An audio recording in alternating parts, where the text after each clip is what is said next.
Well, thank you and welcome to this morning. I may start with a little bit of background explanation of my clinical history and why I've become interested in autism and Asperger syndrome, which started now 27 years ago when I saw two children while I was a volunteer at a special school called Russell and Sarah. And these two autistic children who looked like any other kid, there was nothing you could physically say that they were different, in a way seemed to contradict all the established theories of child development. They had major difficulties in understanding and coping with things that the other kids would be entranced by. Socializing, for example, they hated. And yet they would be absolutely fascinated by spinning things and sifting sand. And I really felt that these children were different in a number of ways. And at that point, I decided to pursue a career in autism to find out why such children were unusual and ways to help them. Now, in that time, I have known probably over 10,000 individuals on the autistic spectrum. Now, that includes babies who are blind and autistic, right through to people in their 80s who have autism. Now, that also includes those who are profoundly affected by autism with high support needs, extremely challenging and difficult behavior, right through to, I suppose you could call the other end of the spectrum, university professors with Asperger's syndrome, because I do use the phrase, universities are sheltered workshops for the socially challenged. And so quite often at university, I do identify a number of people with Asperger's syndrome. I've also known people who have been living in large 3,000-bed government institutions and those who have been living in the mansions of millionaires who have access to all the resources they could hope for. So over that length of time, I have seen the extremely broad spectrum or continuum of autism. Now, one of the things that I noticed over the years of watching those children grow up is that the nature of autism changes as the child matures. And some children may be born in the classic aloof, classic autistic child that Leo Kanner described, but can eventually talk, go to ordinary school, but is still different in a number of ways. Now, what I'm now going to focus on is some work originally done by Lorna Wing, Judith Gould, and myself, which looks at the autistic continuum and describing different positions on that continuum. Now, I'll start with the term aloof. Now, this describes the person with the severest form of autism. Now, here, the child avoids interactions at all costs. They really don't like being around people. And they're upset by the mere proximity. And they may learn various obnoxious habits or actions to make sure that people leave them alone. There may be little speech. And here the child has major difficulty in uttering words and is ominously too silent. And a lot of self-stimulatory play. The child is fascinated by sensory experience. They want to find out, what does it sound like when I tap? What does it feel like when I touch it? What does it taste like, etc. So it's pure sensory experience. Now, this is probably the general public's view of classic autism, and it does exist. And that may be the description of the child at 2 or 3 years old when autism is first diagnosed. However, it may be, yes, the ultimate destiny as an adult, but it may be a transitory stage, and the child may move on to the next position on the continuum.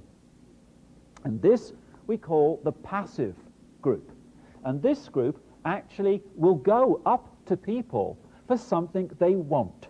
Now, for example, they want to go outside in what I call the garden and you would call the yard, to go out to play, but the door is closed and they need to open it, and they know that a hand opens the door.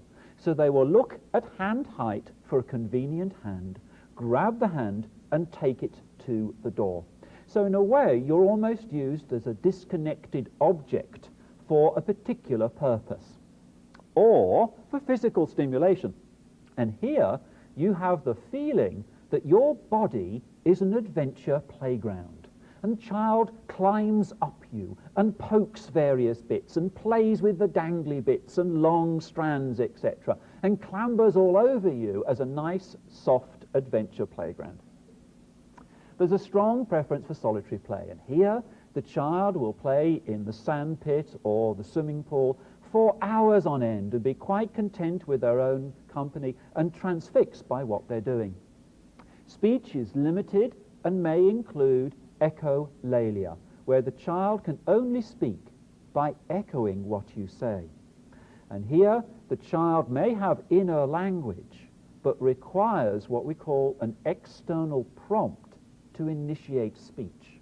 So here the child requires you to say a word before they can say it, or they have to see a picture to label it, or they watch their favorite videotape again and again and again and remember the dialogue of the videotape.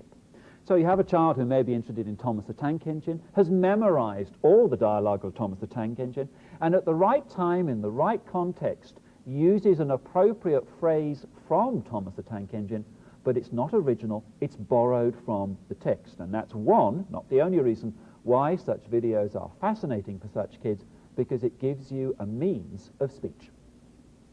Here, there's also an interest in symmetry, and the child tries to make order out of chaos, and things are lined up and put in perspective.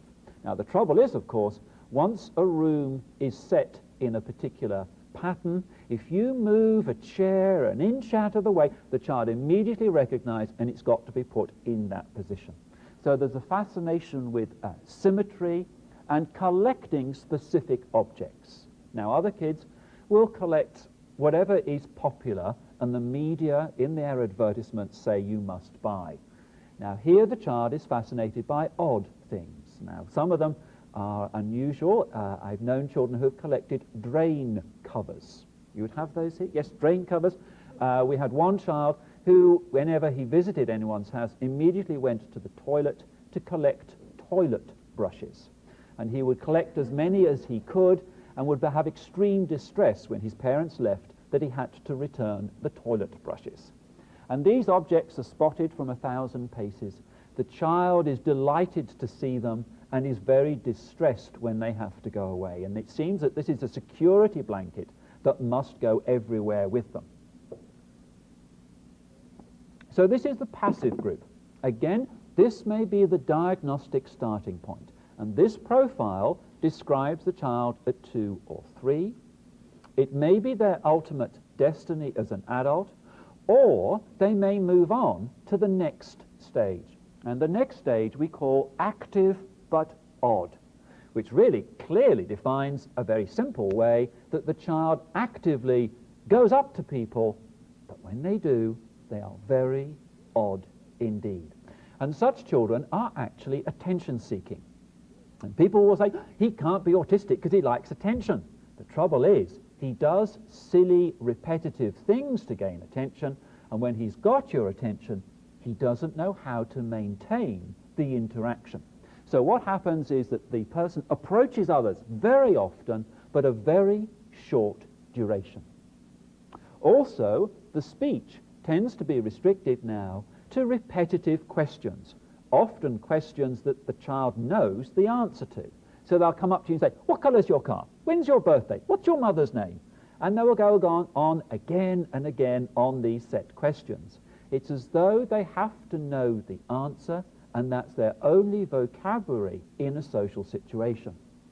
So there seems to be here restricted questions as the major form of vocal communication, but a conspicuous lack of social play with peers.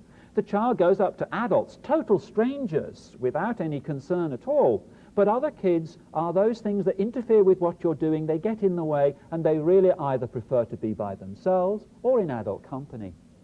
Now here, there is not a fascination with sensory experience or symmetry, but a fascination with a specific topic, often transport.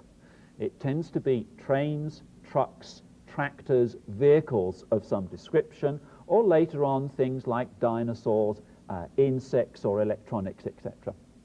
But there's a fascination with a topic, or sometimes in the teenage years, a fascination with a particular person.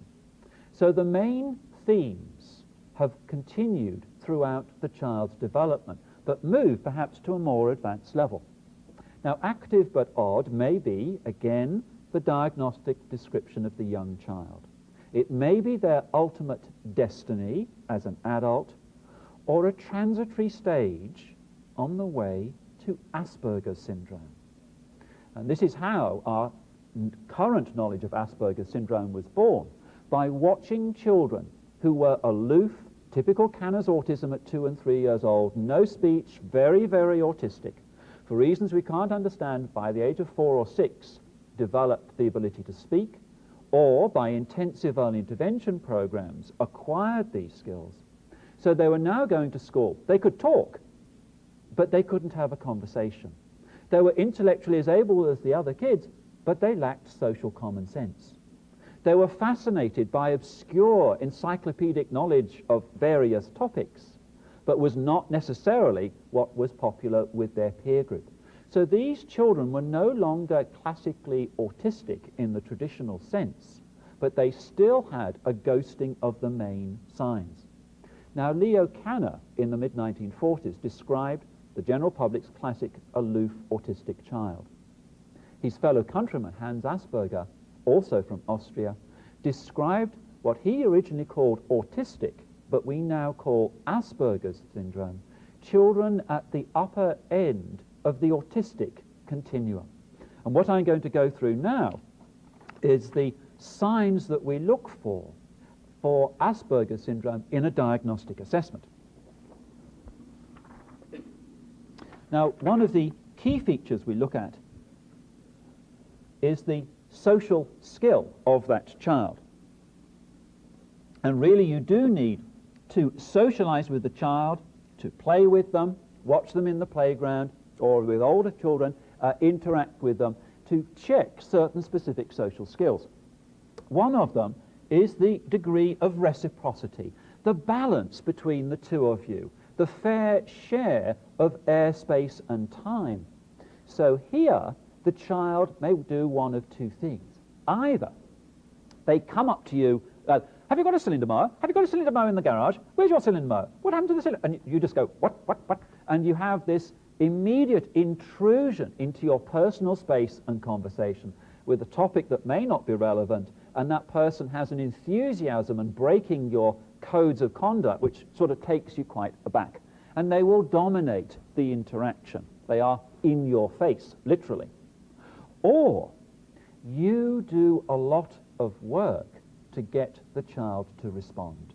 You feed them a lot of questions. You're very kind and supportive in the social interaction, but you're not getting the degree of welcome as you would expect. The child is much more content to do what they're doing than to socialize.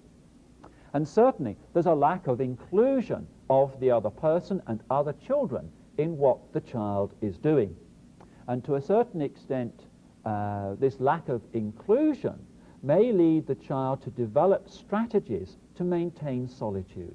So in the playground, they may use obscene words or physical actions to make children go away. They're not being aggressive in the sense for dominance or retribution over that individual. They just want to be by themselves. There isn't that degree of inclusion and welcome. The next area we look at is eye contact, and I'm going to go through in a later section more detail of how to teach eye contact within this group. But what I want to explain at this point is there are two features we're looking for. Eye contact is used for two reasons. First of all, what we call social punctuation. In punctuation, to start the sentence, you have a capital letter. To start the interaction, you look. Now, this is a skill that waiters have of going through a restaurant without giving eye contact because they don't want to serve people. And you know as soon as you've got eye contact that there the interaction begins. So you start with eye contact. You also have something perhaps that's important to say. And in a sentence, you would underline it or put it in italics. If it's important, you look to add emphasis. Also, if it is something that is emotional, an exclamation mark, you would look at the person, but in your body language, on your face, would be the emotion consistent with the storyline. So, the next one is that if you have a question mark, or you're confused, you look at the person to add emphasis, and at the final point, which I would call a full stop, but you guys would call a period, is you look to signal the end of the interaction. So we regulate the interaction or punctuate it with eye contact at key points. Now, first thing I do is check, does this occur at the right time? Did that person look at me when I anticipated eye contact? Now, that's one function. But I'll give you an illustration of a young man, 16 years old, with classic Asperger's syndrome, very fluent speech, and an encyclopedic knowledge of astronomy. However, his parents had said that this knowledge is embarrassing and that really it would be best if he didn't talk about it, especially to me in a clinical setting. So as I was talking to him, diagnostically, knowing about the interest is very important. So I was giving every encouragement about the new Mars landings and all those sorts of things as fascinating and interesting. I wanted to find out more about what he knew. But behind me, his parents were saying, shh, shh, shh, don't talk about it. And in his confusion of my encouragement and his parents' negation, he closed his eyes. I then talked to him of my problem of talking to somebody who's closed their eyes. And he said, quote, "Why would I want to look at you when I know where you are?" And perhaps that one sentence describes the whole of Asperger's syndrome. Why would I want to look at you when I know where you are? Now, the reason we do this is to read the face of the other person, because our social brain needs feedback on what other people are thinking and feeling, because we use that to monitor, regulate, and change our topics, opinions, body language, etc. That channel of communication is constantly on. You have your social brain switched on and communicating all the time. And here, with Asperger's syndrome, they are often not picking up those signals. And as Candy said, when she looks at a face, she said, "I look, but don't see." And here that person is confused by all those changes. It also means that if they are not picking up your facial expression to indicate your thoughts and feelings, most of our codes of social conduct are designed not to offend the thoughts and feelings of others. And that's why a lot of such children's behavior appears rude, inconsiderate, lawless, naughty, badly brought up, but they're just not aware how their behavior affects other people.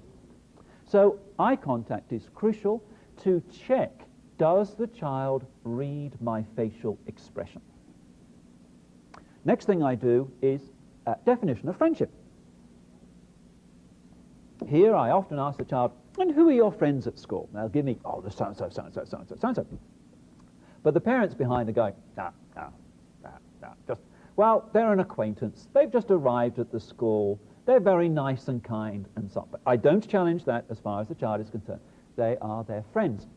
But I ask, who's your best friend? Of course, in Australia, we say, who's your best mate?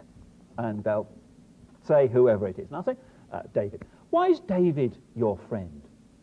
Now, ordinary children have developmental stages from 3-year-olds right through to teenagers in understanding the concept of friendship that goes from somebody you just play with to somebody who helps you, somebody who cares for you, etc., right the way through to aspects of personality of somebody of similar likes, experiences, etc. And there are clear developmental stages. Now, for time purposes, I haven't got the opportunity to go through that.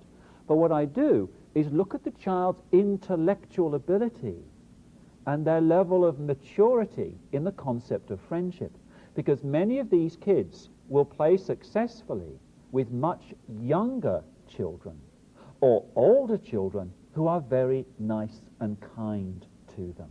So one of the things I do diagnostically is look at their definition of friendship and clearly check, is it consistent with their intellectual abilities?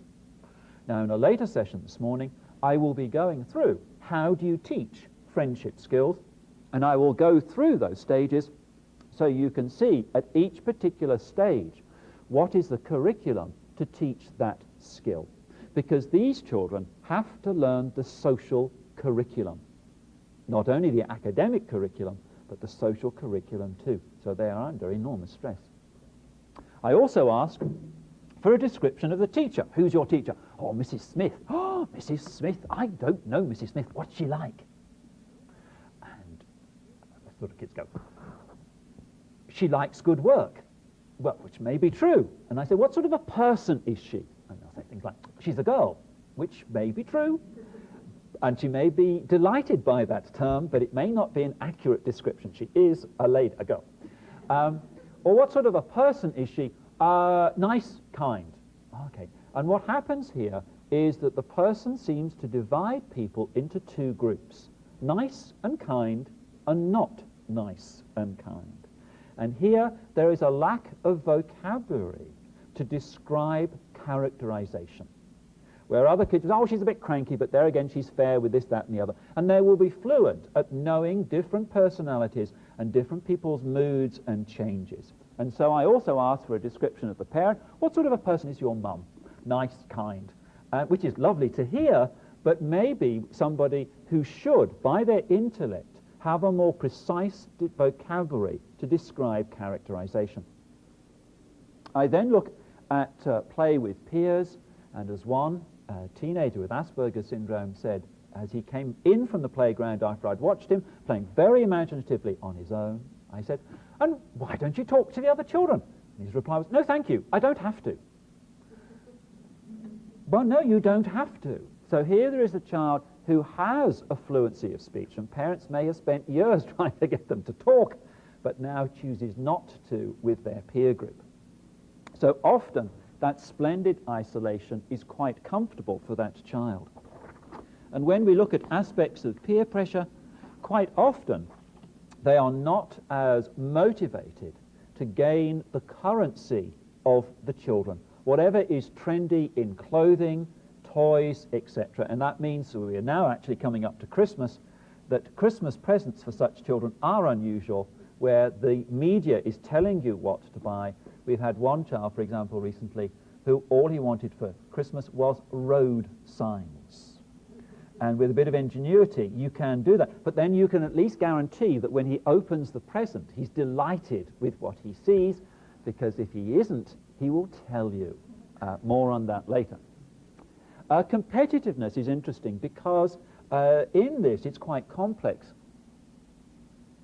That the child may lack the knowledge of teamwork and team skills. So in competitive team games like soccer, they have major problems of the unwritten rules. We had one child who was learning to play soccer but was not very good at it.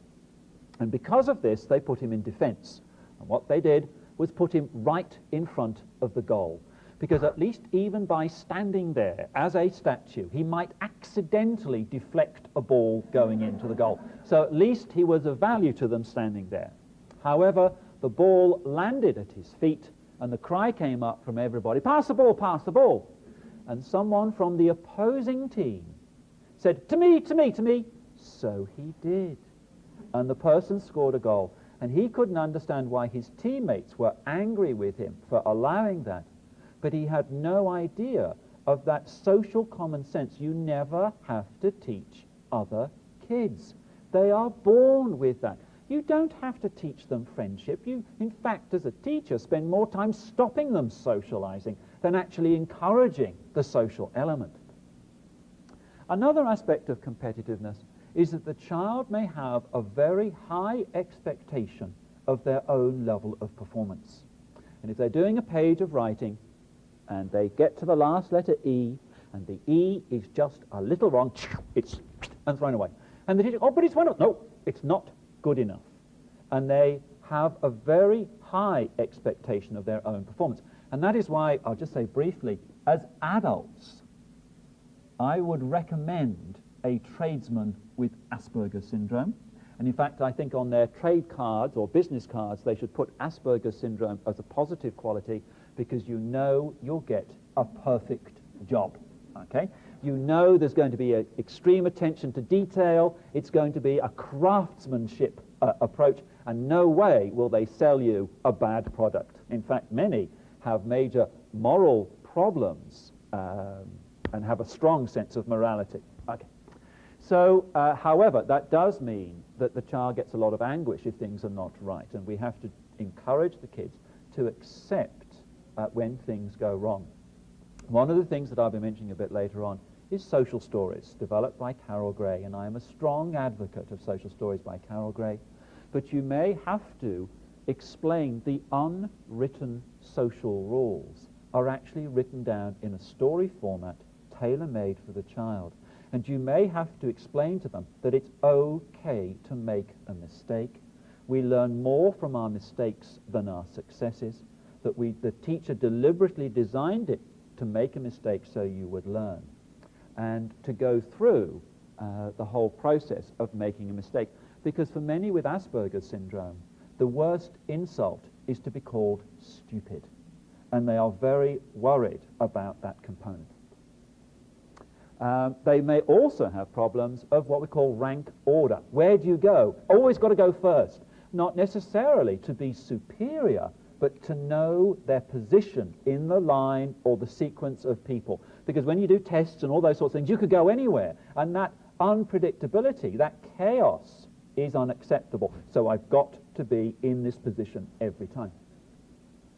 Quite often, the child doesn't understand the codes of conduct, those unwritten rules that tell you you talk to your teacher in one way, your school principal another way, and the other children another way, and they approach everybody the same.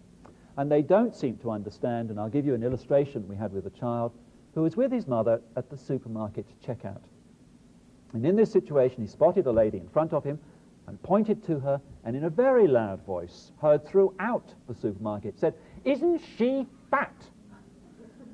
His mother then said, "Shh, shh, you don't say that."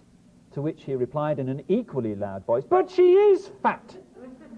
Now, several things occurred here. First of all, he was not aware of how that comment would affect the feeling of the person in question. It was not malicious, it was not nasty, he was just stating the obvious. Isn't she fat? Secondly, his mother's signals of, "Shh, shh, you don't say that, I'm embarrassed," were equally not picked up. And finally, the child was perplexed that he was being chastised for telling the truth. She is fat. And these children are self-appointed revealers of the truth. They tell you exactly everything. But when I talk to adults with Asperger's syndrome, they do say, could people please be honest and upfront? Subtlety doesn't work.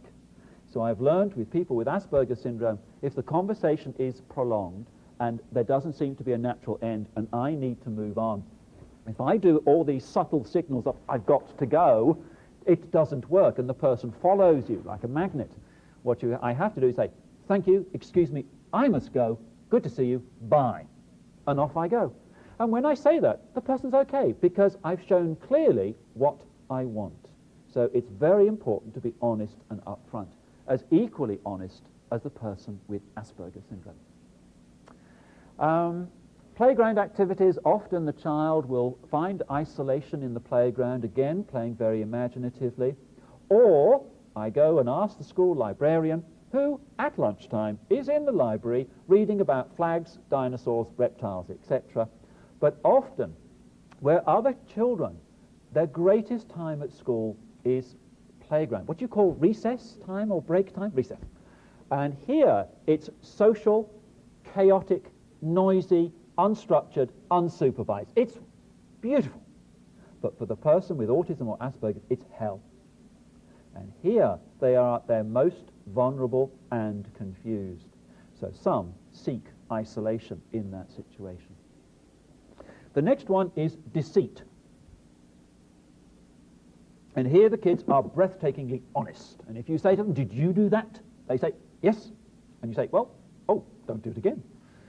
Or at the blackboard, teacher's doing something. Kid's naughty. Turns around. Who did that? Code of silence. In Australian terms, you don't dob in your mates. But the child with Asperger's, he did. And the child becomes the class policeman and goes around correcting wrongs and telling people what they should and shouldn't do. And many of these children think of themselves as adults, not as kids. They talk like adults, they think like adults, they perceive themselves as adults. We had a 5-year-old recently at a kindergarten setting that in the office the phone rang, so he answered it. Now all the other kids would know only an adult answers the phone.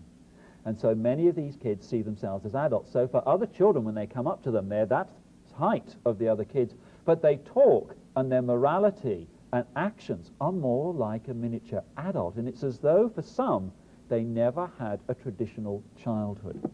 Okay. We also look at facial expression.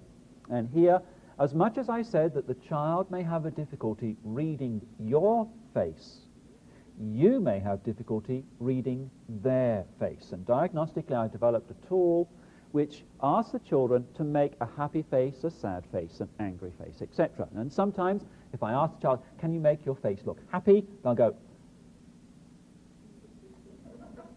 And if you took a photograph and showed this to a stranger and said, how does this child feel? They'll go, constipated? Or you say, could you make your face look sad? The child says, oh, but I don't feel sad. And if I were sad, I would cry and I would look miserable. And I said, can you do it? No, I don't feel. When I'm sad, and you get every logical verbal avoidance of it, but they can't do it. Or another child, as I go through the sequence, I asked him, can you make your face look frightened? Nothing. So I asked again, can you make your face look frightened? And he said, but I am. I had no idea. He'd moved his eyes fractionally, and for him, that was his expression of fear. So sometimes you can't read their face either. So here, what you've got is problems with socializing, friendship skills, and emotions, empathy, reading faces, etc. Now, of course, this also becomes an area for treatment, but we also look at what's called theory of mind. Theory of mind being developed by Uta Frith, Simon Baron-Cohen, Francesca Happe, and others, which is the ability to mind read. If you don't have this skill, it's called mind blindness. It's by contextual cues, facial expressions, all those sorts of things, giving an informed guess of what somebody is thinking. Now, in the diagnostic process with the younger kids, I give a particular question. And I have a storyline for the child of a little girl, and it's coming up to her birthday. And for her birthday, she wants a puppy. And so what she does is she tells her mum and dad and her teacher and her friends that she wants a puppy for her birthday. In fact, that's all she ever talks about, is getting a puppy. So comes the morning of her birthday. She wakes up and thinks, today's my birthday, today I get my puppy. Now what I'm doing is, as I use drama in my face, is the child looking at that or just listening? And she thinks, today is my birthday, today I get my puppy. And she goes into the kitchen. And in the kitchen are her mum and dad, but on the kitchen table is her birthday present, a big box with a pink ribbon. She thinks, my puppy! And she opens up the box, and inside she finds books. Lots and lots of books. Now, ordinary kids, their facial expression will drop as they empathize with the character. Books, she's so sad now, puppy. But her mum and dad say, did you like your birthday present? And she says, thank you, it was a lovely present. Why would she say that? Now, I hope you know. But here, the child may do one of two things. Either they go, the books are about puppies, which logically is possible. That's why she was happy the books were about puppies. Or they go,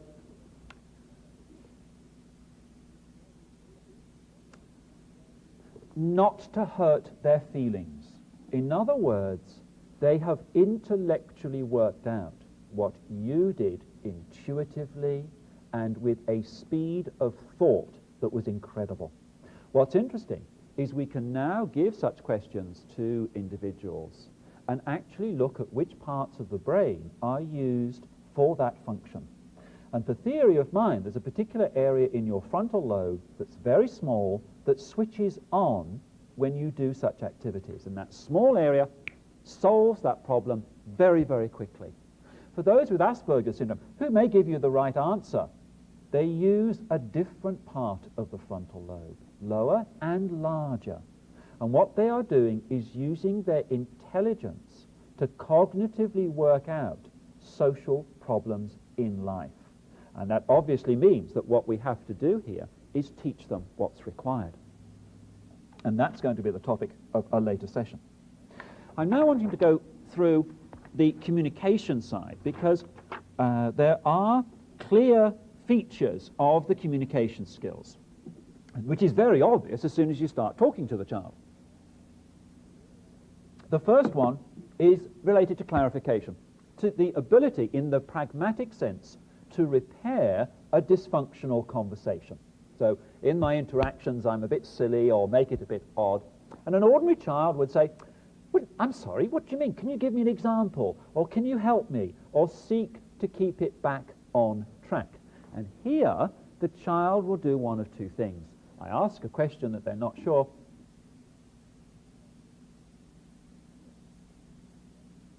and they'll take a long time to find the answer. Two things are occurring here. One, the child is not aware how uncomfortable that is to the other person. And so we have to teach such kids what we call safety phrases. A safety phrase is something you say to rescue the situation. I'll think about that for a moment. Or, oh, that's a good thing. I'll, etc. So it's a phrase to keep the other person comfortable. However, often people with Asperger's syndrome say, as adults, please don't interrupt.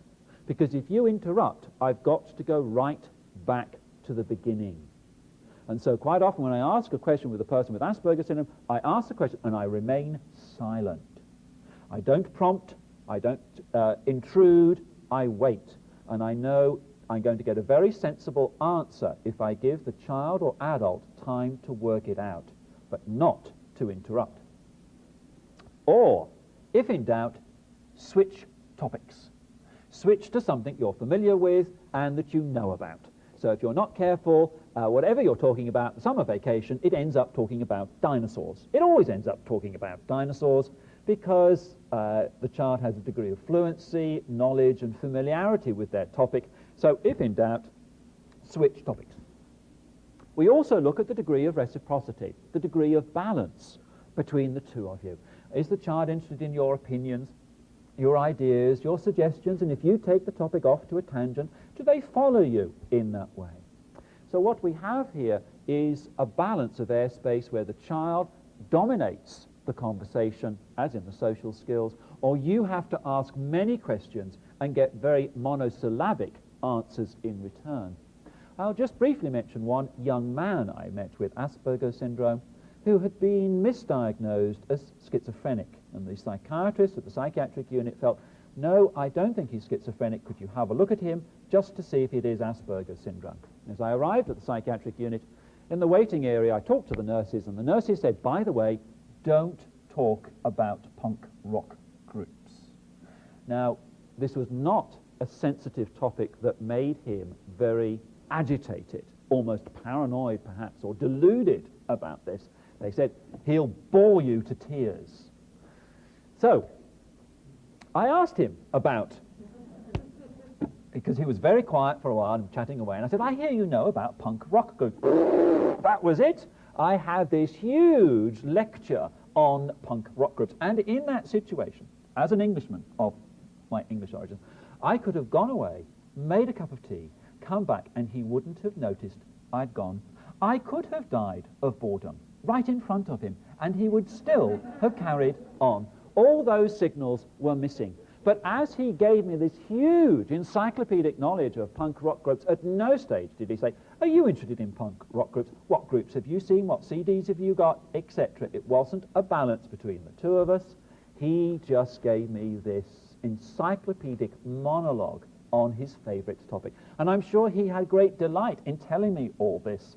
but I really was rather bored with this topic, and my bored signals were not picked up. We also look at sense of humor. Sometimes the person doesn't know when you are joking, and you have to say, it's only a joke, I didn't mean it, and many figures of speech have to be explained. Or the child learns jokes from other children and doesn't know that that joke is not to be told to the school principal or the priest.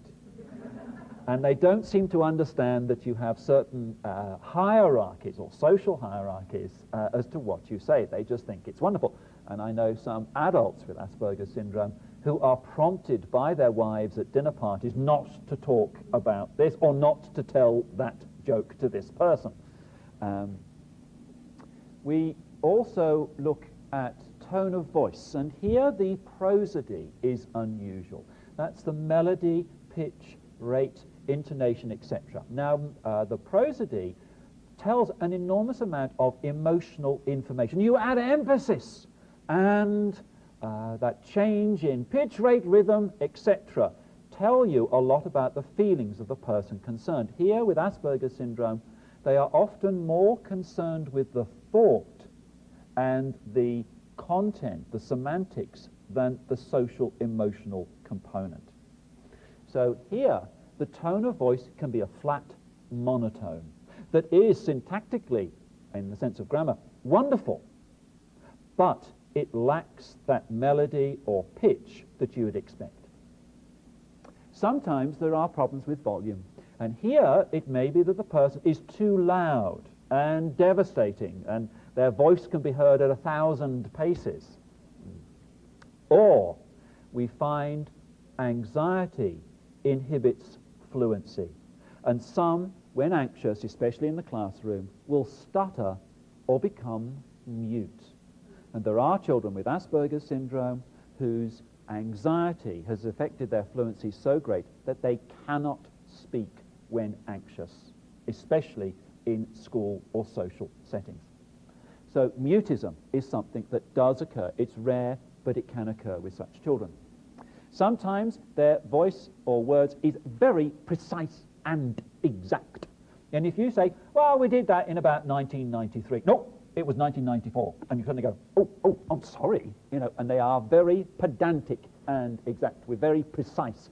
And that pedantic quality, that exactness, is unusual because some of them learnt language not from socializing, but from television or reading. And their language structures are quite different. And that pedantic quality, that precision, is quite extraordinary. And if you make a mistake, you are to be corrected. Now, of course, when they do this to high school teachers do not like being told in front of the class that they've made a mistake. The child is not being a smart-ass or showing off to the other kids. They are pointing out a mistake, etc. So it can be that the child will stress certain syllables, and it's that precision and pedantic quality that's quite odd. Some will make inappropriate comments. In fact, it's an appropriate comment at an inappropriate time. It's that self-appointed revealer of the truth. If you want to know your faults, the person with Asperger's syndrome will tell you.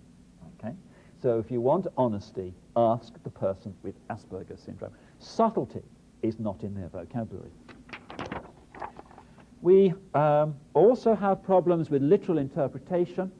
So we had one instance at a family wedding when everyone raised their glass and said, let's toast the bride. And of course the scream came up from the person with Asperger's, why are you going to hurt her? So you have to be careful. Did you say it's only a figure of speech? And literal interpretation, you have to be very careful. In fact, you have to be equally pedantic. Because if you say we're going home in 5 minutes, at 5 minutes and 2 seconds, you're going to have an explosion. You have not said exactly X. So you find you become Asperger's or autistic-like. You become equally pedantic, routine. Your social life disappears because of the difficulties with the child. So you find that that literal interpretation is a major problem for those kids. Now, the next point is late onset. And one concern I have is the Diagnostical and Statistical Manual of Mental Disorders, DSM-4, and ICD-10, International Classification of Diseases, provides diagnostic criteria for Asperger's syndrome. And they were designed without really having the degree of knowledge, especially the clinical knowledge we now have. And there's a point in those diagnostic criteria that if the child has signs of a delay in language development, it excludes them from Asperger's syndrome. Clinical experience and the new research studies have shown this is not the case, and that the presence of language delay should not be used to exclude the possibility of Asperger's syndrome, because we find 40% of those with Asperger's syndrome are delayed in their language of speech, development of speech. Certainly by the age of 5 or 6, they are talking in sentences, but they have major problems with pragmatics and prosody. So late onset speech is quite common, and often the child is unaware of the hidden rules with teasing or sarcasm, so parents have to explain to grandparents and uncles and so on of not to tease because he really takes it literally. And some, only a small proportion, vocalize their thoughts. You may spend hours, days, years switching on speech, and then you can't switch it off. And they go on and on. It's what I call verbal diarrhea, and the tap can't switch off. And it seems that they are talking to themselves. Now, it appears quite odd, and in adults may be misinterpreted. What the child may be doing is literally they cannot disengage mind from mouth. The other is that they may be going through conversations they heard in the day to try and understand them. They may be rehearsing what to say tomorrow, or by talking aloud, it helps me think better. So it's used as a constructive mechanism in many ways, but they are unaware how others may perceive that action, how it interferes with the teachers addressing the rest of the class, etc. And many sitting on the toilet or wherever they just chat to themselves, and it's often a good way of tuning in to what they're worried about. It's not a sign of madness, it's vocalizing the thoughts. And you have to teach the kids, whisper it, don't say it.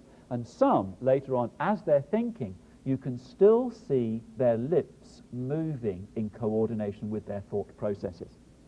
So clearly, there are language differences within this population, but obviously the major focus here is on the social aspects of language, in particular the pragmatics. But there is a distinct language profile.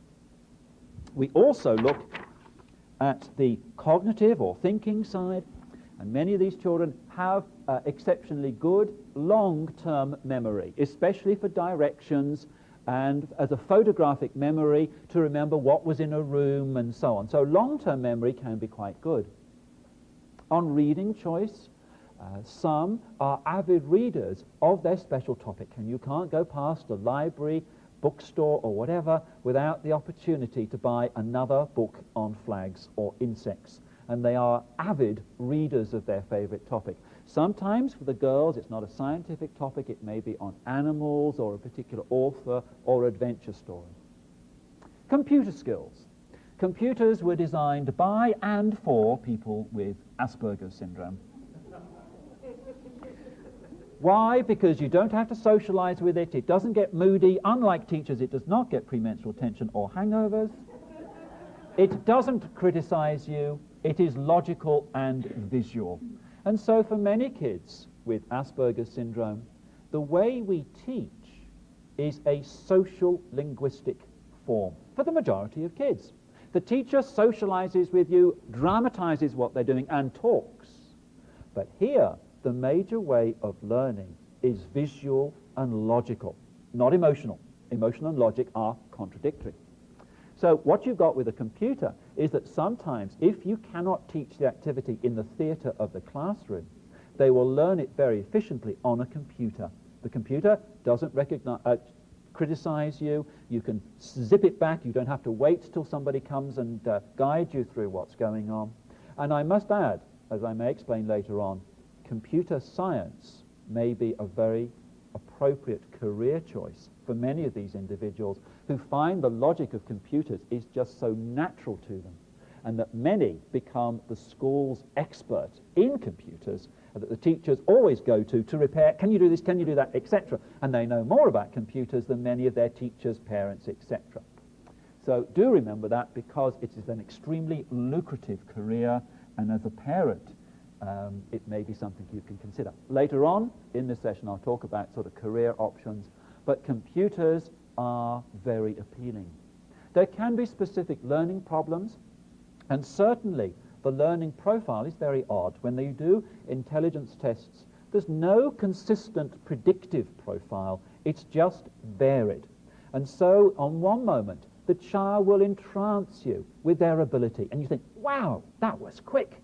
But something which should have been at an earlier stage or slightly different is totally confusing for them. So on reading skills, for example, some are hyperlexic and are precocious in learning to read for accuracy but poor comprehension. Or they look at that page and they have no idea. Others are fascinated by numbers and see numbers everywhere and are delighted by the predictability and certainty of mathematics. Or they look at those numbers and they haven't a clue. So teachers do find that the learning profile is very uneven. Imaginative play, yes, the kids can be imaginative, but it's often not social imagination. It's not including other kids unless they boss them around, okay? And it's what I'll describe later on as the Frank Sinatra syndrome, my way. It's as long as you play according to my game, my rules, as exactly what I do. And some kids will accept that. They are very nice, kind kids who will do that. But with their imagination, they sometimes pretend to be objects, which is a bit odd. We had one child who, 5 years old, a little girl, who in the school playground pretended to be a blocked toilet. Now, the Freudians would have a field day as how this was a metaphor for anal fixation or whatever. It's just she was fascinated by toilets, and at home they had a blocked toilet, and she was fascinated by it, so I'm going to be a blocked toilet. We had another child who rocked backwards and forwards and really was entranced by that in the classic autistic sense. And when asked, why do you do that? I'm car wiper blades, his special interest. Wow. So it's odd. It's unconventional and eccentric, but it's imaginative. And some will create new worlds. One of the reasons for dinosaurs, it's a time without people. Or science fiction, to find a planet where you are understood. And there is a website for people with Asperger syndrome called Oops, Wrong Planet Syndrome. And I explained that, I suppose in a way, if any alien was going to land on this planet, the first people they should meet is people with Asperger syndrome, who can tell them how to relate to these humanoids in front of them, who seem so illogical and emotional, etc. So the imaginative play can be quite extraordinary. You do have to watch, though, that the person may retreat excessively into their own imagination. And visual thinking, here a picture is worth 1,000 words, and I explain to teachers who, if the child has a problem, your normal reaction is, oh, let me explain. No, let me show you. And it's by seeing it, and more is learnt through eyes than ears. And such individuals are usually natural engineers. They need to see it, to visualize it, and then I've got it. But it's using their eyes as visual thinking. Now, we do have special interests. Now, this is part of the diagnostic criteria, but is variable for some, and I've noticed that with girls, the special interest may not be as dominant, and for some children, it's almost on the borderline of the usual crazes that other kids have. So there is variation on this. But what happens is that the child tends to find something that's not necessarily the flavor of the month with all the other kids, and they have a passionate enthusiasm for that topic of collecting data, statistics, and information. But what the child can't understand is you don't share the same degree of enthusiasm. Now, that special interest will come and go. It may last weeks, months, days, years, decades, and then stop and be replaced by something else as the child matures. But that special interest can lead to successful careers. We had one child, for example, who was an extraordinary expert on fishing tackle, and he knew everything about fishing tackle. And the high school said, well, he's coming up for job experience at this stage, and all he knows is about fishing tackle. I mean, we've got to get him a serious job. I mean, he'll never get him. We'll get him at McDonald's or something. I said, no. Try him for a day's experience at the local fishing tackle shop. Okay, off he went. And a few weeks later, I was back at the school, and I said, how did he go? Oh, he went. He never came back. And they hired him that day because his knowledge on fishing tackle was phenomenal. They often like routines, and in movement skills can be a bit clumsy and may not like some sporting activities because their fluency of movement is a bit puppet-like. May not be good at catching skills, so some sports activities are difficult for them. May hate handwriting and decide not to do the activity because you've got to write, and may need to type it or have an executive secretary to do it for them. And some may develop little motor tics where they twitch in their actions. Finally, I want to go through a little bit on pathways to diagnosis, and 6 pathways have been identified. One is the child who has moved from classic autism to Asperger's syndrome, and these kids we would see with early intervention push them forward, and they are now best described as Asperger's syndrome. When we would support such kids, a few weeks later, the teachers would come back and say, excuse me, but you know you've got David and he's Asperger's, okay. But we've got another one just like him, but was never autistic when he was younger.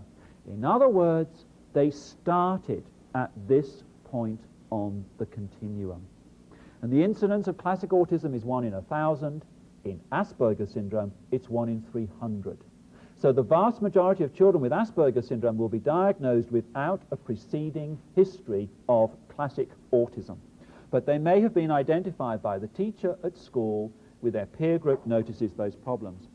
The next group is that the family may have a child with classic autism, but as they learn about Asperger's syndrome, they recognize that a brother, cousin, grandmother, or somebody else in the family actually has some of the Asperger's qualities. And so the diagnosis may come from a family member being identified with autism or Asperger's syndrome.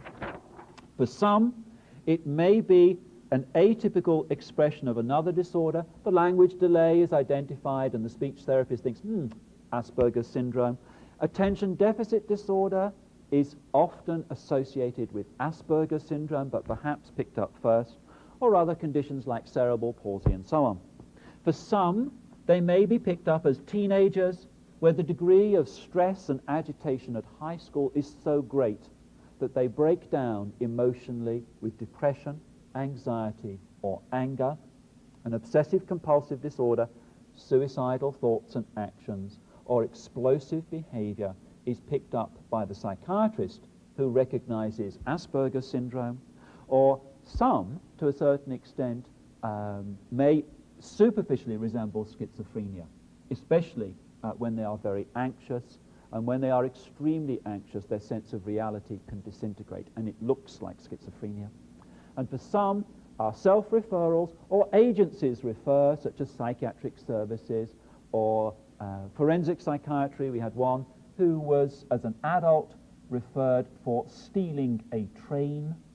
You cannot sell a train, you cannot hide a train, but his special interest was trains, and he took the opportunity as the door was open to the train to go inside, press all the buttons, and off it went. It caused damage, unfortunately. Police were involved, and he was charged with stealing a train. There was no malicious intent, but you have to be careful that the courts may refer this person saying, look, he didn't mean to do this, but something needs to be done, or employment agencies. Now, finally, the last thing I want to say is, what is the difference between high-functioning autism and Asperger's syndrome? And it's very important that you're clear on this, that there is one significant difference between high-functioning autism and Asperger's syndrome. They are spelt differently. They are exactly the same thing. They are synonymous. High-functioning autism tends to be used for those who were more autistic-like when they were younger. Also, it's a term that is used for services, because Asperger's syndrome may not be accredited by government agencies for services. So a clinician will use the term high-functioning autism to make sure those necessary services go in. Where technically, yes, it really should be Asperger's syndrome, but as a matter of compassion and expediency, that's used. But the research shows quite clearly it's part of the same seamless continuum. So the next section, I will go through how to help them move along that continuum. Okay, thanks.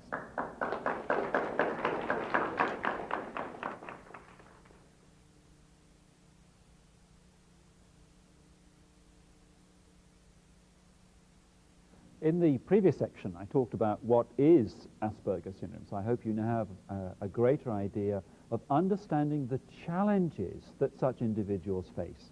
And I call such individuals heroes for coping with something that we take for granted as so easy, socializing. For the person with Asperger's syndrome is extremely complicated, confusing, etc. So what I want to focus on now is teaching what we call the social curriculum. Those aspects of social reasoning that we take for granted that actually have to be taught. Now, if we go back through just very quickly some of the features in playing with other children, one feature is being very immature in their social game. So they will play at an equal level with a much younger child, but they don't know the rules of the game, the complexity that their peer group are playing. They need to learn those games. They may be content with their own company, and sometimes they're not motivated to learn how to socialize. And here, as one child said, but I've got a hamster. Why would I need a friend? And there's no answer to that in that situation. So some may be content with their own company. Others are desperate for friendships and long to have a friend or a relationship. Or when they are playing with other kids, they are very bossy and control the activity. And it's an authoritarian approach that's not a friendly, equal approach. So there are certain clear features that we've got to work on. What I'm going to focus on now is social play. Now here, when we use the term social play, what I want you to think of is a play as in a theatrical play. What you need to do is go and watch other plays or playing in the playground of other children. So this may be the young child with Asperger's syndrome, and go and observe their peers and note the script. Because these kids with Asperger's syndrome are very good at adult speak. They talk like adults, think like adults, they have adult speak. You need to learn the vernacular, the speech of their peer group. So it's noting the script and the acts. What games do they play? Hide and seek, whatever it is the games that the children play in the playground or at home or in their house, etc. What are those games? What are the rules? What do you do, etc.? And basically, you rehearse with an adult acting as a best friend, not as a parent or teacher or therapist, but a best friend. So it involves turn-taking, follow my leader, all sorts of games that you go through. But what you're doing is rehearsing the social games of their peer group. Once they've learned with you what to do, you do what I call recruit a friend or rent a friend. And here, it's usually a girl who's going to grow up to become a teacher or therapist. You know who they are. They seem to have a heart of gold and a natural understanding and tolerance of such kids. And so they become the stepping stone to playing with their open peer group. Now, what I'd suggest here is that these children need to learn the social curriculum. But the difficulty is the teacher has enough responsibility with the traditional educational curriculum, with so many children in that class, that child needs a teacher aide to teach the social curriculum. So what you would have is a teacher, teacher aide, and several friends in the classroom that work as a team to support that individual in the social aspects of life. Now, you need to explain to those children why that child is different. You don't have to use the term Asperger's syndrome, which becomes asparagus syndrome, hamburger syndrome, etc. It has its various misinterpretations. What you say is that that child is different. And here, Carol Gray has developed an approach called the sixth sense, and her literature explains clearly how to do this, but briefly you go through with the other children the 6 senses. First one, perhaps vision. And you blindfold the child and you get them to experience what life is like if you can't see. Earplugs in of what life is like if you can't hear. To imagine what it would be like if you couldn't smell, touch, taste, etc. And then you explain the 6th sense, that ability to perceive the thoughts and feelings of other people, to mind read, and get the child to then think, if you couldn't mind read, if you couldn't read people's signals, would it be easy or difficult to have friends, to share, to know whether you have offended somebody, etc. To get them to understand the perspective of the child in question, but once they have done that, to contribute ideas and strategies to help them understand. But these kids also become their protectors and prompters when the teacher isn't around, in the playground or when the teacher's occupied with something else. So these individuals are able to understand that person's perspective and help them in a way that is the stepping stone to their peer group. So recruit a friend.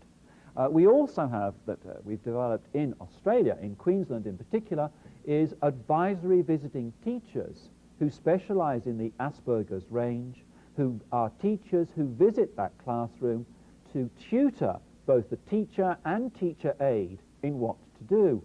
I, as a clinical psychologist and speech therapist and so on, have also specialized in this area to assist that individual at the professional level. So we have a very broad team coming in to help on this. Now the next area, when we look at friendship skills, I mentioned, first of all, to look at the other children as a cue of what the child should be doing.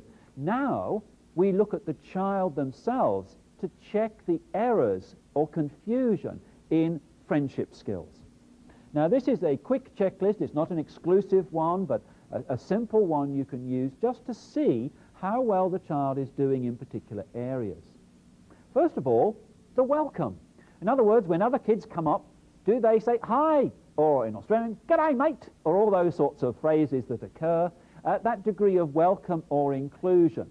Now clearly, if they spontaneously do it, great, wonderful, that was a very friendly thing to do. In behavioral terms, you reinforce appropriate behavior with praise. But what you're doing here is having a pair of eyes that is not looking at what they produce, but how they socialize. So quite often the teacher aide is organizing a project between the child in question and 2 renter-friends.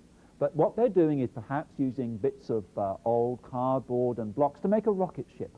But the idea is not how good a rocket ship you make, but focusing on that child's cooperative, social and friendship skills. So, whenever that welcome occurs, great, that was well done. But if they don't, then you prompt them in what to do. Now, in behavioral terms, it is just simple prompting. But with Asperger's syndrome, the individual is extremely logical.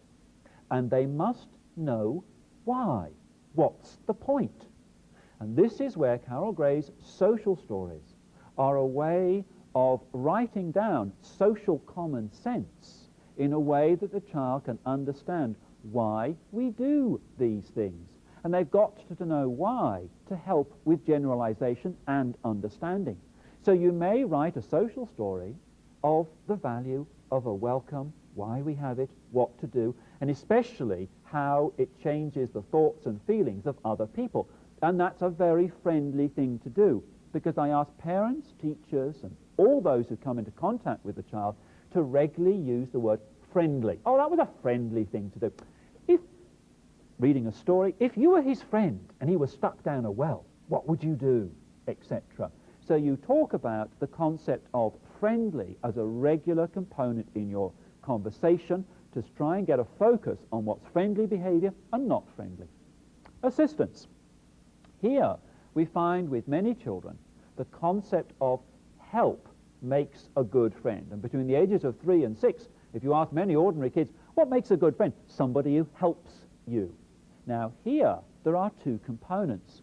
One is that when the child with Asperger's syndrome needs help, to ask for help from their peer group or friend not automatically the adult in that situation. And that friend won't think you're stupid, but they will think that they have an opportunity to be a good friend to you, and it's perhaps returning the friendship you offered them earlier by helping them on the computer. So it's encouraging that when that child needs help and it's not working, to almost whisper in their ear to ask David for help in that situation. So the teacher aid is there to prompt, but also that when the child is in the playground or the activity, when they see somebody having difficulty, to offer help. Because one of the best introductions is, can I help you? It is an excellent way of introducing yourself, but being friendly. So it's going around the playground or activities to look for somebody who needs help and then offering that help. We also, on our checklist of friendship skills, look at things like compliments. A compliment is saying something nice about somebody. And of course, a good friend says nice things about you. But you may have to encourage the person with Asperger's syndrome to actually do that. We had one child who was fascinated by tractors, and his father made some wonderful Lego models of tractors, very intricate and so on. And I was watching as the child was waiting for the father to finish the tractor, with and his mother was sitting next to them. But as his father had made it, he just took it. And quite often, the child is more interested in the product than the socializing and feelings. So in that circumstance, we asked the mother to whisper to the child in their ear, "Dad, that's a really good tractor, thanks." But of course, the child then goes, "Dad, thanks, that's a really good tractor," and whispers it at the same volume without realizing. I whisper, you speak. So it's giving compliments. And again, social stories can be a very good way of explaining why we have compliments. So in other words, it's learning in real life and prompting with the traditional behavioral approach, plus learning the background of it in a social story. It also involves including the suggestions of other people, to be flexible, because many with Asperger's syndrome have a one-track mind, the my way. But when other kids are here, oh, let's try this, let's do that, and that, and it goes in so many different directions that is confusing and upsetting, because it's not doing it my way. But when they are playing with other kids, they've got to be flexible, they've got to be imaginative, they've got to consider alternative outcomes and interpretations. And here, it is including the suggestion of the other person. It's sharing resources. It's initiating conversation. It's also dealing with empathy. So in other words, when your friend is making the rocket ship and making a section of it, and it collapses, it's, oh, never mind, oh, it was so good. In other words, to give an empathic response to tragedy or consolation. Or, if it works and it's great, oh, isn't that wonderful? To share the moment. So your body language is consistent with the feelings of your friend. It's also learning the farewell of when to end the interaction, because what parents may have done is know rent-a-friend and invite them. When I say rent-a-friend, I mean you don't actually pay them. They do this out of the goodness of their heart. And in fact, many do it because they are devoted and like that child and want to help them. So perhaps recruit a friend and rent a friend. That child comes and visits after school, and they play together successfully for about 15 minutes, and then the child with Asperger's syndrome has had enough, and off they go. And the other child's going, hello? And they're stuck because that person has just... So you have to learn the farewell. Now that also includes appropriate signals to say, see you later, bye, or whatever. So when they don't want to socialize, they have appropriate cultural ways of saying, see you later, I like to be by myself, etc., rather than being stony-faced or rude in those circumstances. So it's ending and avoiding. So what you do is you take a checklist in the social interactions of what the child is doing right and reward it. And when they do, you reward not only that child, but the other children too. I think both of you deserve a gold star for being so friendly with each other. So the other kids recognize that being friendly with the child gets recognition from the teacher. So you want the whole atmosphere of the class being supportive. And one thing I would add of concern I have here in the United States is, unfortunately, some with Asperger's syndrome are put with children who are emotionally disturbed.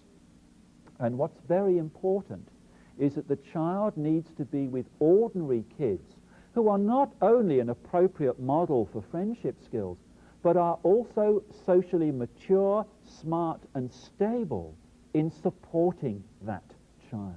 So in other words, they are so good at the social emotional side, they know how to accommodate the child with Asperger's syndrome. So my preference is always for ordinary circumstances with support.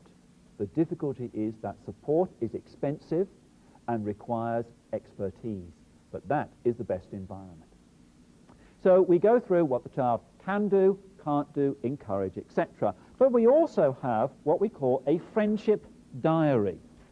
And in that front of the diary, we work with the child through the qualities they have to be a good friend. You're very honest. You'd never steal. You'd never lie. In fact, they do this to a fault of being so honest in those situations. And that you are very good at Lego and so on. So you list those things that you have that make you a potentially good friend. But you also find that some of the kids say, oh, nobody plays with me, nobody comes up, I'm all alone. But when you watch, the children are coming up. They are giving the signals of play, but they're not picked up or responded to. So here, you have to go through when someone was friendly to you, and they may not have recognized that was an overture to play with me or include me. And in that diary of when you were friendly to someone else. So in other words, it's a constantly updated record of opportunities for friendship and demonstration of friendship for that child. We also look at a component in teenage descriptions of a good friend. Is somebody of similar values, experiences, somebody who thinks like I do. And it's no longer, as younger kids, admiring physical qualities or the ability to be a comedian in the classroom, etc. It's finding somebody who thinks like I do. So for many teenagers with Asperger's syndrome, in a high school, who is like them? How can they find friends? So one thing we do is have a local or national register of people with Asperger's syndrome and their special interest. Because if a basis of friendship and meeting people is a hobby or interest, we had one child in Brisbane who was fascinated by ants. And he read about ants, and he knew about ants, and he would go in the forest searching for ants, and he would draw ants, and everything had to be ant-orientated. But he was lonely. But nearby was another young man with Asperger's syndrome who was also fascinated by ants, and we put them together. And that combination produced a real friendship. And so they would exchange, like kids do, they swapped ant books. They shared ant knowledge. They appreciated each other's skills, and they talked about ants. Other kids would be talking about football or rock music or all those sorts of things. Their topic was ants. So they had a genuine friendship in that situation. So one of the things that we also look for on friendship skills or cooperation is recognizing that if a person's personality or attribute profile is like a jigsaw puzzle piece, and the person with Asperger's syndrome has a very odd shape, what we try and do is link them to someone else who doesn't have Asperger's syndrome but complements their skills. So if you have a child with Asperger's syndrome who's a brilliant draftsman or artist, in class you link them with a brilliant author or handwriter. And so the child with Asperger's syndrome is the illustrator for the prize-winning book that the two have produced. Or, when working, I often see hanging from the ceilings or on the wall, this was made by Simon, this was made by Jessica, this was made by Kylie, which was fine as individual effort. But I would rather see this was made by Jessica and Simon and it's Simon who has Asperger's syndrome, but the two of them made that product. So you're always working on two people working together can produce a better result, because many are solitary individuals who go their own way, but they need to learn how to cooperate. And what's happening at school increasingly now is you are requiring cooperation and team skills to succeed at school, but in work, team skills are even more important. So you've got to start with friendship skills as a basis of team skills for long-term employment prospects. So those are the sorts of things we work on friendship skills. And when dealing with adults with Asperger's syndrome, there are books now on the art of friendship that you can get. And I will give a quick plug for the book I've written on Asperger's syndrome, that at the back of that is a list of resources, including books and material on friendship skills. The next topic I want to go through is to deal with emotions and eye contact. If you remember, we talked about eye contact being social punctuation, and to a certain extent you can teach that by getting the two friends to talk or interact. And now, in other words, you can visibly see or engineer so it's clear when to look. That's not too difficult to teach. However, how do you teach reading a face? Now at school, if a child can't read, it's picked up usually very quickly, and we have remedial readers and a variety of assessment tools and training programs to teach reading. But because we don't teach reading a face to other kids, we don't have the resources. So we're only very much at the early stage of understanding how to teach those skills. Now we start to teach to read a face by a project on a specific emotion. So our emotion project may last hours, days, or weeks, but you focus intensely on one feeling. Now that feeling, perhaps to start off with, is happy. So what you would do is you would create a scrapbook which includes pictures of happy people, happy situations, your favorite McDonald's burger, your favorite chocolate bar.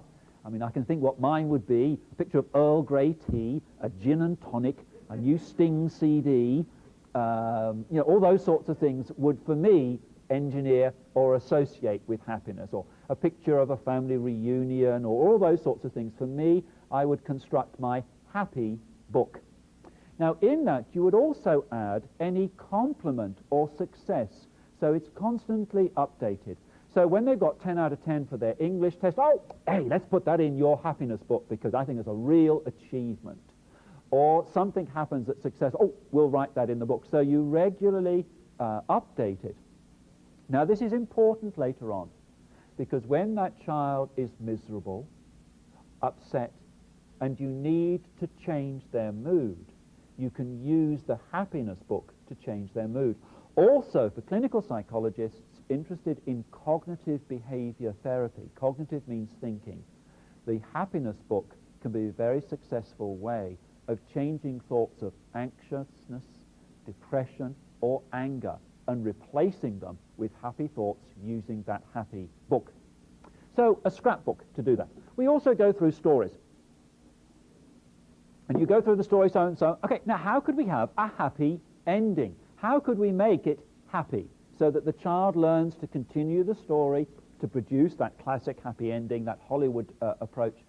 We do music, and we choose happy music. And the child goes through what music makes you happy, and sometimes music therapists can illustrate how music reflects mood, or mood created the original music. And what's interesting is that we do recognize that some famous composers had qualities of Asperger's syndrome. Bartók certainly had many of the signs, and we suspect that Mozart also had some of those signs. We also know that some of those visual reasoning signs have been in such individuals as Einstein, Newton, and other famous scientists, also in philosophers such as Wittgenstein. And so we find that the way of thinking is different, but can be highly original and creative. So we look at music. We also look at colour. And here we try and associate a specific colour with a particular emotion. We allow the child to vote from their rainbow or a range of colours, that what colour they associate with happiness. Some people would choose yellow or orange or purple, etc. Let the child choose. Now this is important later on, because then that can be used as a tool for the person to think, how did that person feel?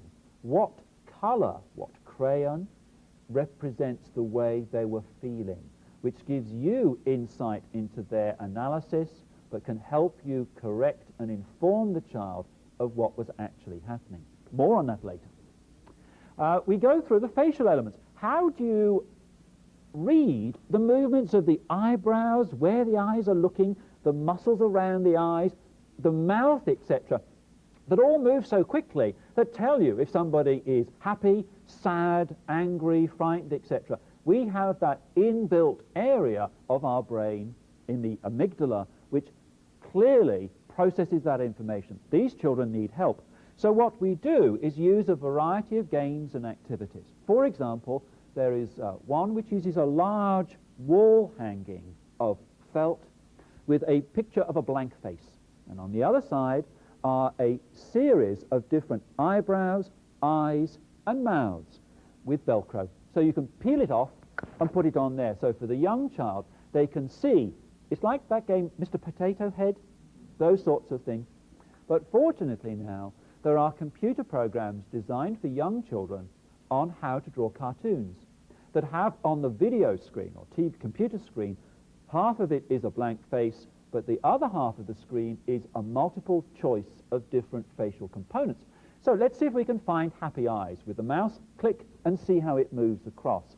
So you can tutor the child in finding those eyes and identifying the key features. So we look at the facial elements by using those models of what to look for. We also go through, obviously, what makes you feel happy, that's quite clear, but you also go through what makes mum feel happy. And you've got to explain that what makes you happy is talking about dinosaurs, but that's not what makes mum happy. And Carol Gray has developed some wonderful techniques of actually seeing with thought bubbles and actually putting the object in that thought bubble, of understanding what different people think about. So what makes your teacher feel happy? What makes dad? So you learn that different things make different people happy. But you also go through, what could you say to make your mum happy? And one child went, I'll tidy my room. Well, yes, it would make your mum feel happy. But often what makes mum feel happy is determined by actions. So I then go through, how would your mum feel if you said, I love you? Happy? Yes, she would feel happy if you said that. So sometimes you have to state the obvious. We had one teenager, his mother was in tears, said, you never say you love me, to her teenage son with Asperger syndrome. To which she replied, I did. When? When I was 6. Why should I have to say it again? No, 4 plus 4 is 8. Period. That's it. You don't have to learn it anymore. It's done. So I say I love you when I'm 4. I don't have to say it again. So Hans Asperger considered Asperger syndrome the essence of maleness. So what could you say or do to make somebody feel happy? We had one girl where we went through this for sadness, and her mother was annoyed with her or upset, and she wanted to make her mother not angry or upset, but happy, so she came up to her and moved her mouth physically, because when mum's like that, she's happy and things are okay. How do you make mum happy? But what you've got to do is so that mum has happy thoughts. How do you modify her thoughts? What actions, words, etc. will change that? It's social common sense that you were born with, that these kids haven't cracked the code of this process. So no wonder at times they are very confused when you find things so easy. Okay, we also get lots and lots of pictures of happy people, happy situations, etc., each cut out on a separate piece of paper on the floor. Also on the floor is a very large piece of paper we call butcher's paper, but it's a huge piece of paper with a thermometer written on it. So here, what we have is obviously the child knows what a thermometer is. If not, you go and put the thermometer in the fridge, you put a thermometer in the sun, etc., so that the thermometer measures the range of temperature. Now it's a thermometer to measure the range of emotional expression. But you're using a visual analogy. Remember, these kids are visual thinkers. Less talk, more draw, or more action than conversation. So in this, you may go through with the neutral face and the happy face of all those pictures and say, okay, which is the happiest? And you put it at the top. Which is the next happy in the line? And the next happy, and the next happy. So that the child is seeing a line that measures the variation in expression. We would also go through the words for happiness. Delighted, ecstatic, wonderful, etc. Each word on a separate piece of paper, randomly arranged on the floor, and then ask the child, which is the happiest word? Now, clearly, with young kids, you'd only have 2 or 3 words. With older children, you may have a couple of dozen. But you then ask the child to put them, what's the happiest word, the next happy, etc. So you're teaching that the body language and facial expression in one and the words in the other. So you are making sure that they are developing their vocabulary to precisely describe a particular feeling. Otherwise, they have observed the extreme and apply that in all circumstances. So we go through that thermometer to teach that. So what we have here is our emotion thermometer. This one is the happy thermometer. We also go through vocal expression. So we count to 10 in a happy voice. We would also use the thermometer in many ways to identify, remember we talked about the music? How happy does that music make you feel? If your mum said, we're going to get you a mountain bike for your birthday, how happy would you feel? If you said, I love you to your mum, how happy would it make her feel? And then the mum said, oh no, it would make me feel. So you're clarifying that situation. So you are using that thermometer to measure real-life situations or engineer so that they become very fluent and precise in using that thermometer. They are natural scientists. You are now using a thermometer as a vehicle to explore the physics of emotion. Okay, vocal expression. We also take the happy book. When you look at it, happy thoughts. Next to that, we have a picture of a happy face. And next to that, a mirror to practice the movements in your own face. Here, we had one child was very rarely cried. But one day in the playground, something happened that brought tears.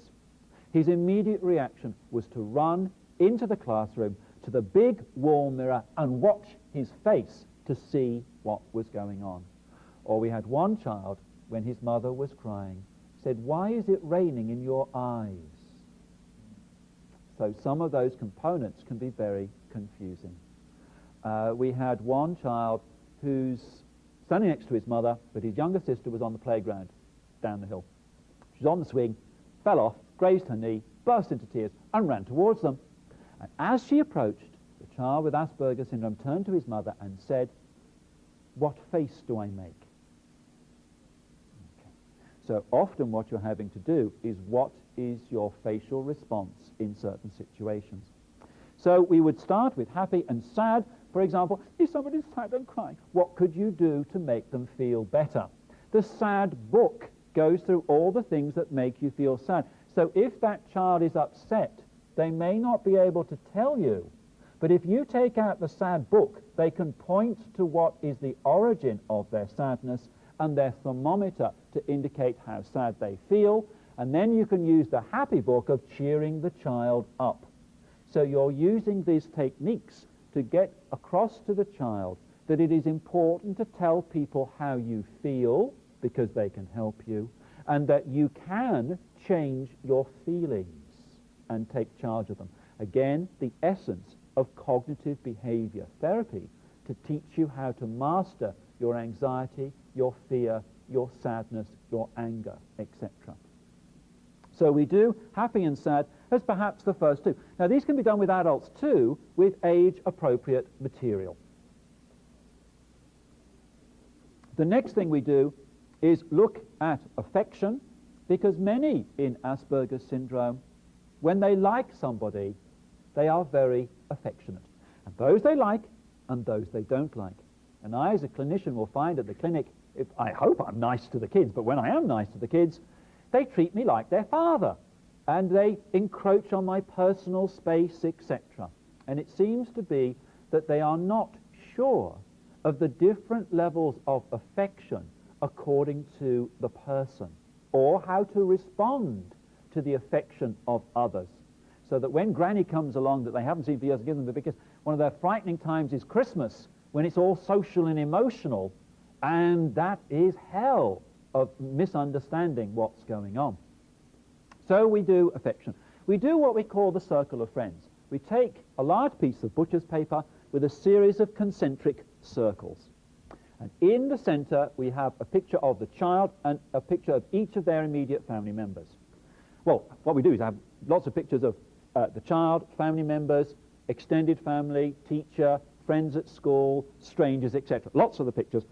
And what we do is, with the child, get them to choose which circle they go in. The inner circle of family out to eventually strangers. So you've now got a series of visual circles. We then have cut out of books and magazines pictures of gestures of affection. A handshake, a hug, a kiss, an embrace, sitting on somebody's lap, for example.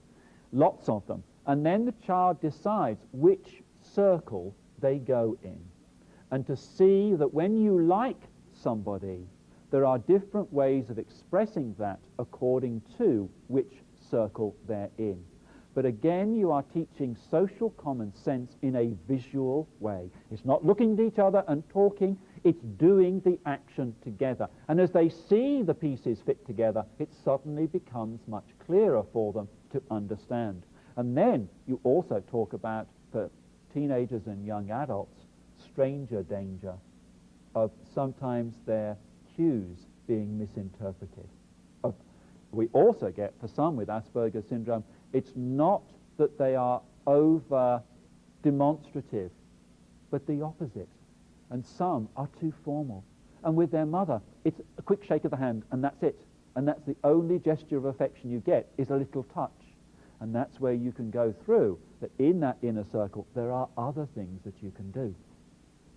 We also not only go through gestures of affection, we go through distance using that same circle, or that circle may actually be drawn on the floor, that you allow certain people into your body space. But we all have a particular body space. And the body space of the school principal is there, okay, but for that of your brother, your sister, may be here, for example. So you're going through that once they can see it and you model it, it's much better understood. We also go through touch and topics. So Carol Gray has developed what we call the topic box, but what you're doing here is you're going through that certain topics may be appropriate for mum and dad. So as a teenager, it's appropriate to talk about menstruation with mum and dad, but not the postman. Okay? So certain topics may be appropriate or not appropriate to certain individuals. So when we've done happy and sad and affection, the next topic may well be anger. And here we use our angermometer. And if I go back through that original overhead, just showing that thermometer, what we may do is go through, first of all, the fact that everybody gets angry. So I will explain my own angermometer. And according to my family, my wife and our 3 teenage kids, apparently, when I get angry with an object, I break it. And I have learned, it took me 35 years to learn to leave it alone. And as a last resort, to read the instructions. I am a male. I cannot read instructions, okay? I am this omnipotent being who knows everything, right? I don't have to ask directions. So, apparently, when I get angry with people, I go very quiet. So my wife Sarah says to our son William, watch out when Dad goes quiet. Sometimes he's getting really mad in that situation. So we go through, in this situation, that being angry is okay. The problem is what you do and say. So I will go through, these are the signals of my increasing anger. You can color code it from blue to red, so you're teaching the child how to cool it. And what I will do on the other side is go through what helps me change my feelings. That switches from an angry feeling, if somebody says something nice as a compliment, it dissolves that feeling. If I can relax for a while, it dissipates my anger. Or if I can go on my mountain bike and burn off my agitation, my anger disappears. So what happens, we all have different strategies. So what we do with a child is then their angermometer. And these are the signals of when you're starting to get angry. You get very rigid in your thinking. You start to become very pedantic and exact. You start to lose your temper very easily, etc. But these are the things we can do to make you feel better, so that as you watch those warning signs, you can suggest from that menu of activities how to cool it with your thermometer. Again, this is almost like a cognitive behavior therapy approach of visualizing your emotions and taking control of your emotions. So we would have the angermometer. But another feature of anger, I've mainly focused so far on expressing your own anger. How do you know when someone else is angry? We had one child with Asperger's syndrome who is fascinated by numbers, and he sees numbers everywhere. One day his mother was annoyed with him, and in her annoyance she was berating with him with furrowed brow. And as she approached with furrowed brow, he pointed to her brow and said, 11, which is the 2 folds you have there. He had no idea how to, and some parents say, I get so bloody annoyed with him before he seems to realize how I feel. In other words, they only know the extremes. Subtlety is not in it. They're not like the British at all. So you've got to go through, how do you know when somebody's angry? So we have to teach the little signals. In our recent social skills group with teenagers with Asperger's syndrome, we went through this topic of how do you know when you are annoying somebody. And one of the games we played was, what does mean? And one of the kids said, camel. Which, okay, camel was not my first thought when I heard that sound, but they were accurate but misinterpreted what it is. So you have to go through, how do you know when somebody's angry? So you go through mum's angermometer. So how do you know when mum's getting annoyed? We all have this. I, as a kid, knew that my mother was losing it when she had the breadboard and the bread knife, and we go bang, bang, bang, bang, bang, bang, bang. When I knew, hang on a minute, walk out, or change the topic, or mum's losing it. Okay. So my mother used to bang she has her own little mannerisms for doing that. So you have to teach the child, how do you know when your mother's getting angry, your teacher's getting angry, your principal's getting angry, your friend's getting angry? Each has a different way. So anger is taught both expression and comprehension. We also go through an apology card. Okay, after the event, it may be that that child has misinterpreted the cues or exploded, etc. So they may write an apology to the person who was hurt, offended, or toy was broken in that anger. And here it's a bit like a social story, that it goes through their own perspective so that the other person understands why they were angry, to allow some repairing of the bridges between the two of them. So we go through an apology card. A grievance book is where you say to the kid, basically, don't hit him, write it down. Remember, police, traffic cops, they write it down and then somebody else deals with it, okay?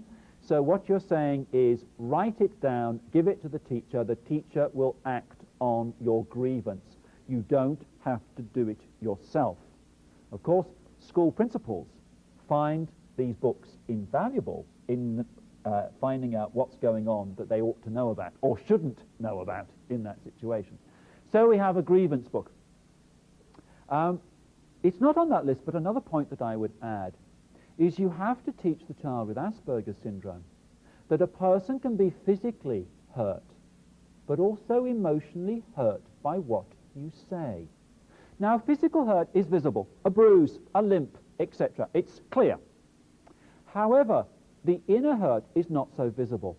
So I have to explain to parents that if that child has said something offensive that has hurt your inner feelings, you're, ow, oh, that really hurt my feelings. In other words, your body language shows a vivid and visible recoiling to what they said, because if they don't get that visual feedback, they keep going or don't know that they've done anything wrong. So you have to give that clear feedback. We also go through substitute words and actions so that if that child is using expletives to get rid of their agitation, instead of using the rude words of their older brother, then you teach them new words. And we have great fun with the kids creating their own expletives. Some of the ones we had was one kid said, oh, Frank, as another F word. Oh, chocolate cake. Oh, bucket. Being angry is okay. The problem is what you do and say. So it's substitute words. Or something, oh, sugar, when they suddenly realize where they are. But at home, they would probably say something else beginning with SH. So it's substitute words and actions. But many with Asperger's syndrome are concerned that when people have antagonized them or set them up, and I'll come to that in a moment, there's a strong sense of injustice, that they get into trouble for their anger more than others. And that when dealing with teachers, I have to explain that the degree of disruption and damage is not a measure of the degree of guilt. And so before you act as judge, jury, and executioner with a child with Asperger's syndrome, you have to find out, did anybody tell you to say that? Has anybody been annoying you? Why did you do that? Right, I'll have a word with both of you. Because other kids see them as entertainment, sport, or live theatre to agitate in that situation. And they have perhaps a strong sense of injustice, that they get more than their fair share of criticism, and that they may have retribution at inappropriate times. Other kids, when the teacher's not looking, okay, as soon as the teacher turns around, nothing's happening. And the other kids know, don't retaliate until the teacher's not, and then it goes on. These kids don't know that. They retaliate straight away, and the other kids enjoy the power of setting them up in that situation. So be careful of that setting up, because you do have to work with the other children to make sure that they take responsibility for some of the actions they have provoked in that child. You obviously have to teach self-control, and you also have to teach that sort of counting to 10 or traffic lights, where we say, okay, we use metaphor as much as we can, so a child who's interested in traffic, etc. Red, stop when you're angry. Amber, think. Green, arrow, to the side, get out. Because the best thing to do is when your thermometer is rising, leave. That really the mark of a man is somebody who knows when to leave. not to pursue the retribution in that situation. Other things that can occur, we notice, and perhaps is best illustrated by a situation as I watched a child with Asperger's syndrome as his teacher at the front of the class was reading a story to the whole group on the floor. And in this situation, many children with Asperger's syndrome promote in other people what I call the maternal or predatory instinct. Other kids are very maternal and kind and lovely and tolerant and beautiful, or they're predators, and they circle and take their occasion and do horrible things, bullying and teasing and victimization of that person. Now, unfortunately, the child with Asperger's syndrome was at the back of the class next to a predator, and that predator I watched was poke, poke, poke, agitate. And of course, the child with Asperger's syndrome retaliated when the teacher was looking. However, the teacher had a fair idea of what was going on, so pointed to the predator and said, "Oik," here, in that circumstance. But I watched as another child who had been to the toilet came back into the classroom. And as he was moving between the children, very carefully, trying not to touch them, he accidentally touched this child, and he was hit. Because the child with Asperger's syndrome could not read his mind and thought the action was aggressive and can't understand the motives behind what was going on. And we also find that once you have a propensity for repetitive thoughts and interests, it's repetitive feelings too. And once they're in that mood, that they've had a few unpleasant experiences, they see that everywhere. And that casual look, that accidental touch, that taking and borrowing something is viewed, almost in a paranoid sense, as far worse. And they attribute motives which other people wouldn't recognize. So what we do in that situation is use what we call comic strip conversations. Again, developed by Carol Gray. What they do is show what somebody is thinking and feeling by cartoons. And perhaps the best way of describing it is a pictorial representation of the different levels. It's quick drawing. It's basically stick figures. So what you do there is have stick figures with speech bubbles to indicate what they said, but far more importantly is thought bubbles as what was on the person's mind. What were they thinking? And using color to represent emotion. So if it perhaps the child has chosen red to represent angry, when they draw the thought bubble, it's drawn in the choice of red to indicate that. Or you draw in the situation an angry face, so that you have got here those little stick figures that may be what is happening, what the person said, but more importantly, what was on their mind. So in this situation, you can explain to the child that as he draws it, or you help him to draw as his secretary, because he may have difficulty with this, that what he interprets is that that was an angry action. And you say, no, it wasn't an angry action. He was actually being nice and friendly to you and trying not to touch you. So you are showing in visual form what may be on someone's mind. And it's a very effective technique of teaching theory of mind by thought bubbles and comic strip conversation. The great advantage of them is that you can then do a storyboard of a sequence of what happened.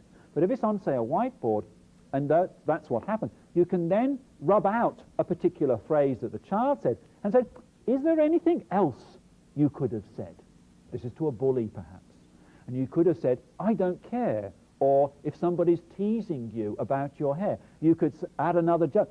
If you did that, then you can see how the outcome changes.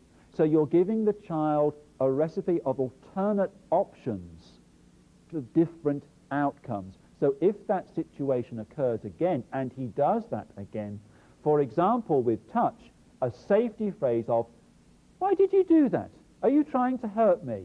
Etc. So the safety phrase gets you clarification of what's going on, and then you respond in that circumstance. We also go through some features of Asperger's syndrome that are also occurring often in autism is that when the child is upset, they may lack precision and subtlety in emotional expression, that discomfort is expressed as giggling. It's not a perverted sense of humour. The child really doesn't seem to have the ability to express embarrassment or discomfort. It comes as giggling. So when the school principal is berating them for something or other, they giggle. Of course, school principals don't like this because it looks as though it's impetuous and lacking respectable authority and all those sorts of things. You expect some degree of subservience and remorse, and they're giggling. But it may be that they can't cry or show embarrassment. We had one lady with Asperger's syndrome at the funeral of her sister as the other family members were crying at the funeral at the graveside. She was laughing. But it's in the phrase, you either laugh or you cry. And here, sometimes they can't cry, they giggle. We also check on self-disclosure. It's very important for the child. As much as you need help to learn to tie your shoelaces, you may need help to learn about feelings. But they may lack the clear vocabulary or ability to initiate the word or find the word in their vocabulary. So we do leading questions. So at the end of the day, parents ask the child, was there any time today when you felt really happy? Yes or no? Yes. Oh, what happened? Was there any time today when you felt sad?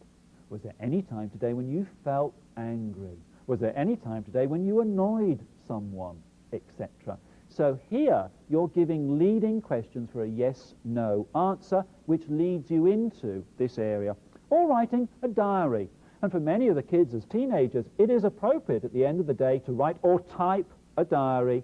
But in that diary, we use a series, what we call our pictorial dictionary of feelings. This is quite a complicated one. It's at the end of the book I've written on Asperger's syndrome. But it allows the child to go through the feelings and pick the feeling for the situation, the person, etc. Or, of course, it may be the teacher or the parent. And they provide a very good visual cue to draw in the margin or that's on pieces of paper to peel off and stick on the storyline. And for some, we do find writing a letter helps because there can be an insight, eloquence, and fluency in writing, drawing, and music that is so difficult in conversation. So at this point, I want to draw a close. We'll be continuing a bit more on the social emotional side and looking at long-term development, the next section of this presentation.